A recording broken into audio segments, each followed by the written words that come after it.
नमस्कार दोस्तों, मैं डॉक्टर चंद्रशेखर आपके अपने यूट्यूब चैनल शेखर एकेडमी 2.06 में स्वागत करता हूं।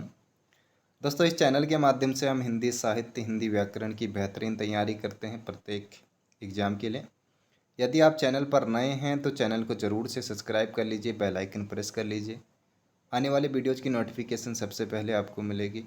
तो चलिए क्लास को शुरू करते हैं। आज की क्लास में हम हिंदी व्याकरण और साहित्य के कुछ महत्वपूर्ण प्रश्नों को करेंगे जो आने वाली प्रत्येक परीक्षा के लिए महत्वपूर्ण है। प्रत्येक परीक्षा में ये प्रश्न पूछे जाते हैं। तो चलिए क्लास को शुरू करते हैं। पहला प्रश्न है ब्राह्मी लिपि का प्रयोग सबसे पहले किसने किया? तो सही उत्तर होगा ऑप्शन नंबर सी। ठीक है, चलिए आगे चलते हैं। और वैदिक साहित्य का समय आपको पता ही है, 2000 ईसा पूर्व से लेके कैसे 500 ईसा पूर्व तक आता है। फिर भाषा का जैसे आपने देखा होगा विकास कैसे धीरे धीरे होता है ना। तो दूसरा प्रश्न है, हिंदी का पहला नाटक किसे माना जाता है? तो सही उत्तर होगा ऑप्शन नंबर दूसरा, यानी कि नसहु को माना जाता है। अंधा युग आपको पता है धर्मवीर भारती का है। और ध्रुव सामने किसका है? तो प्रसाद का है। और अंधेर नगरी किसका है? तो भारतेंदु का है। ठीक है, ये नाम भी आपको अगर याद रहेंगे तो काफ़ी आसानी होगी सिलेक्शन लेने में। हरिहर शब्द में कौन सा समास है? तो हरिहर में यानी कि जहाँ पर दोनों पद प्रधान होते हैं तो वहाँ पर कौन सा समास होता है? हमेशा वहाँ पर द्वंद्व समास होगा। तो यहाँ पर द्वंद्व समास है।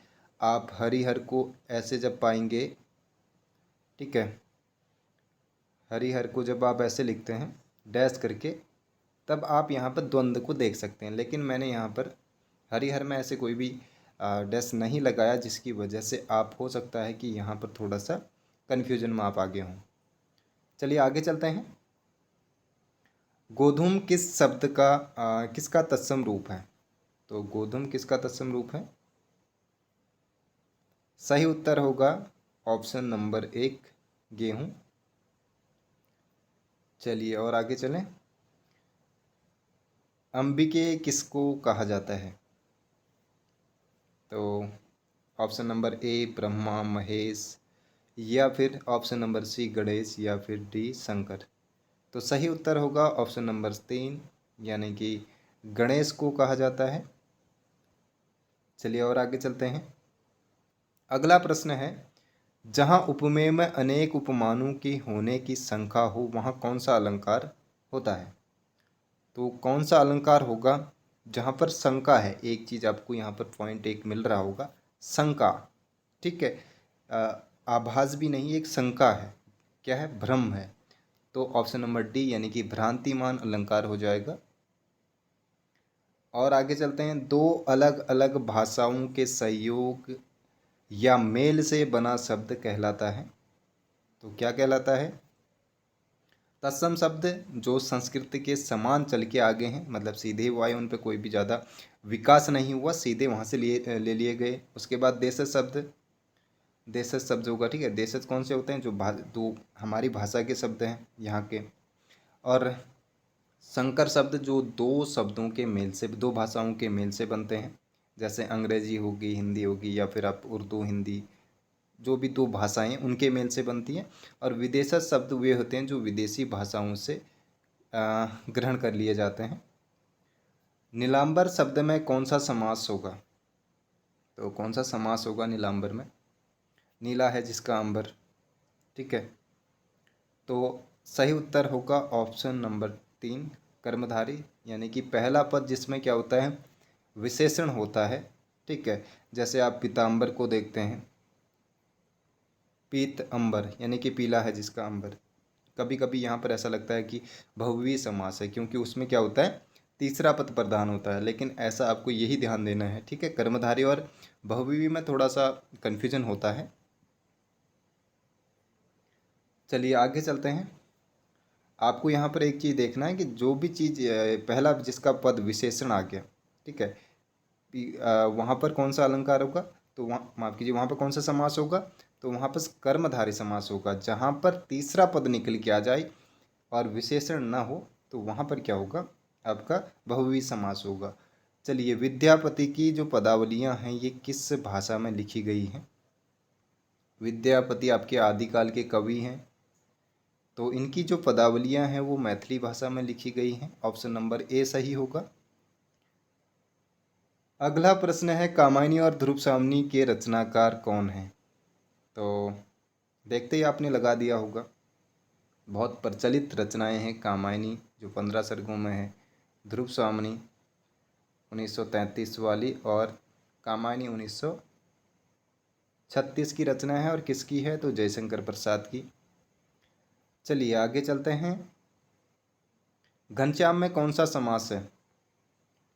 तो घनश्याम, ठीक है, यहाँ पर भी क्या हो रहा है?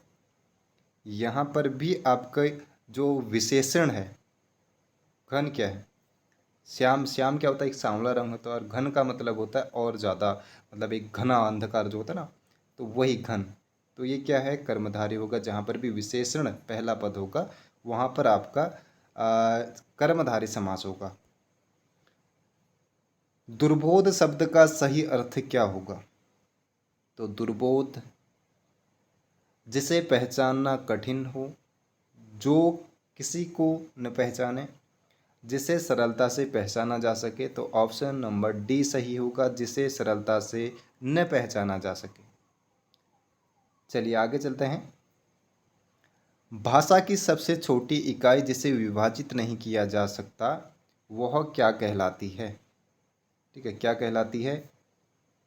तो ऑप्शन नंबर दूसरा, वर्ण, जिसको हम क्या कहते हैं? जिसको हम ध्वनि कहते हैं। ठीक है। अगला प्रश्न है, मुख्य रूप से समास के कितने भेद होते हैं?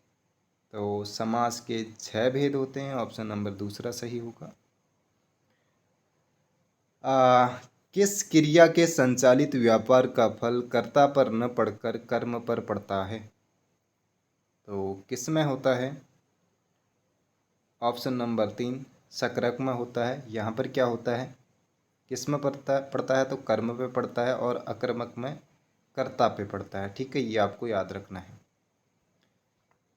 16 नंबर प्रश्न है, जिन ध्वनियों की गणना न स्वरों में की जाती है और न व्यंजनों में की जाती है उन्हें क्या कहते हैं? तो क्या कहेंगे उनको? जो न तो स्वरों में आते हैं न व्यंजनों में आते हैं, तो उनको कहते हैं आयोगवाह। ऑप्शन नंबर ए सही होगा। ठीक है, तो चलिए और आगे चलते हैं।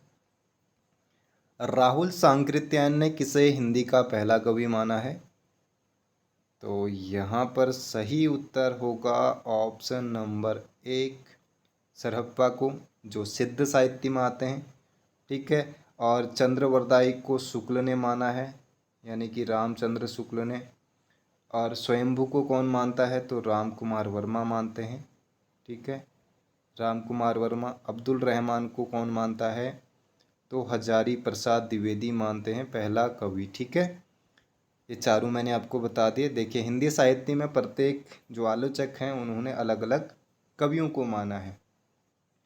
18 नंबर प्रश्न है, मात्रा के आधार पर स्वरों के कितने भेद होते हैं? ठीक है, मात्रा के आधार पर पूछा जा रहा है। जैसे एक तो होता है दीर्घ, एक होता है आपका ह्रस्व। ठीक है, ह्रस्व स्वर होते हैं। एक और होता है जिसको बोलते हैं प्लुप्त स्वर। ठीक है, इसमें क्या होता है और भी ज़्यादा समय लगता है। जैसे आप राम बोलते हैं, जब आप मतलब किसी को संबोधित करते हैं ना, तो उसमें और ज़्यादा मात्रा लगती है। इसको हम ऐसे दर्शाते हैं, गुरु के उसमें दर्शाते हैं, गुरु। ठीक है, लघु और गुरु जो आपने उसमें देखे हैं। एक मिनट, क्या हो गया? ठीक, तो 19वां प्रश्न है, माफ़ कीजिए। हाँ, 19वां प्रश्न है, हिंदी व्याकरण का उच्चारण स्थान मूर्धा है। किस व्यंजन का, माफ कीजिए ध्यान एकदम भटक गया, तो किस व्यंजन का उच्चारण स्थान मूर्धा है? तो कौन सा ऐसा व्यंजन है जो मूर्धा जो स्थान है यहाँ से निकलता है, उच्चारण स्थान? तो ऑप्शन नंबर डी सही होगा। ये आपका दंतोष, दंत से निकलता है, दंत। ठीक है, और ये आपका क्या है? तालवी कहाँ से निकलता है? तो तालवी से कौन सा निकलता है? तो ये सौ निकलता है। और ये आपका निकलता है कंठ से, यानी कि क वर्ग में जो भी आएंगे वो कंठ से निकलेंगे। अगला प्रश्न है, भाषा की सार्थक लघुत्तम इकाई किसे माना जाता है? अभी इससे पहले हमने बात की थी भाषा की सबसे छोटी इकाई जिसे विभाजित नहीं किया जा सकता है। अभी हम पढ़ रहे हैं भाषा की सार्थक इकाई।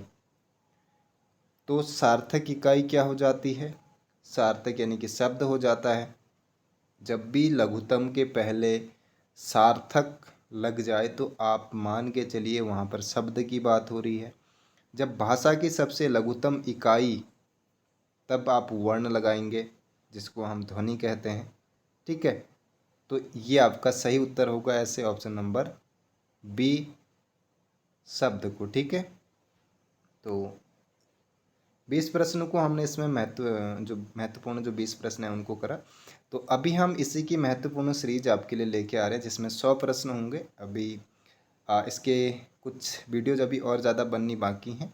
तो यदि आप चैनल को सब्सक्राइब करेंगे तो आपको नोटिफिकेशन सबसे पहले मिलेगा और आपकी सफलता में ज़रूर से 1% भी अगर यहाँ से सहायता मिलती है तो वो मेरे लिए अहम होगा। तो मिलते हैं अगली वीडियो में। आप चैनल को ज़रूर से सब्सक्राइब कर लीजिए और आप जिस विषय पर चाहते हैं वीडियो, उस विषय को भी आप कमेंट करके बता सकते हैं। तो मिलते हैं आपको अगली क्लास में किसी और वीडियो के साथ। तब तक आप मस्त तरीके से पढ़ाई कीजिए और अपने स्वास्थ्य पर भी ध्यान दीजिएगा। जल्दी ही मिलते हैं।